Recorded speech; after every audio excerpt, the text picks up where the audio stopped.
பொதுவா ஒரு சிலருக்கு பார்த்தீங்கன்னா, வெளியில ஏதோ ஒரு விஷயத்துக்கு போய் சாப்பிட்டு, அல்லது வெளிய சாப்பிட்டோனே, அடுத்த 1 ஆர் 2 டேஸ்ல பார்த்தீங்கன்னா, கால்ல வந்து வீங்கி, வலியோட வருவாங்க. யூரிக் ஆசிட் ப்ராப்ளம் இருக்கும். பெரும்பாலானோருக்கு இருக்கக்கூடிய சந்தேகம், நம்ம எடுக்கக்கூடிய டயட்னால மட்டும் தான் யூரிக் ஆசிட் ப்ராப்ளம் வருமா? வேற என்ன ரீசனால யூரிக் ஆசிட் ப்ராப்ளம் வருது? அப்படின்னு சொல்லி நெறைய பேத்துக்கு சந்தேகம் இருக்கலாம். இந்த பதிவுல யூரிக் ஆசிட் உடம்புல எங்க, எப்படி உற்பத்தி ஆகுது? அதே மாரி உற்பத்தி ஆகுற அந்த யூரிக் ஆசிட் உடம்புலேருந்து எப்படி வெளியேற்றப்படுகிறது? அதே மாரி என்னென்ன ஃபுட் எடுக்கிறனால யூரிக் ஆசிட் ப்ராப்ளம் வரலாம்?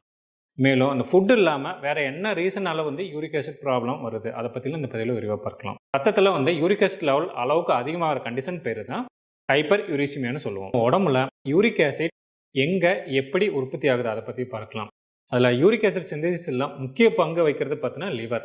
கல்லீரல்ல தான் வந்து பெரும்பாலும் யூரிக் ஆசிட் வந்து உற்பத்தி ஆகும். யூரிக் ஆசிட் ப்ராப்ளம் வருவதற்கான காரணம் உணவு முறை, வாழ்வு முறையை தவிர்த்து மிக முக்கியமான காரணம் பார்த்தீங்கன்னா ஜெனடிக்ஸ்.